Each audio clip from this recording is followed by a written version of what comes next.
History of color therapy.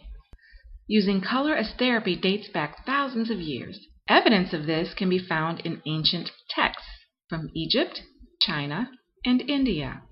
The ancient Egyptians have been documented to have been using color for cures and ailments. They worshipped the sun, knowing that without light, there can be no life.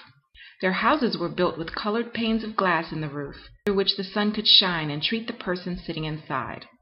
The wearing of colored silks according to the disorder in question was also practiced, allowing the patient to sit in the direct sun.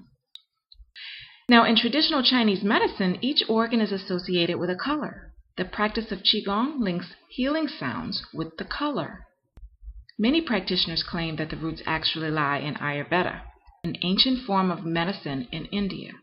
Ayurveda embraces the belief that every person contains the same 5 basic elements of the universe: air, water, fire, earth, and space.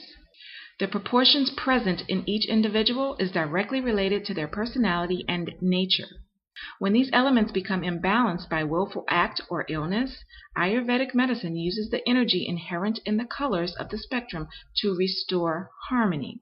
Ayurvedic medicine describes the body as having 7 main chakras, which are spiritual centers located along the spinal column that are associated with a color, a function, an organ, or bodily system.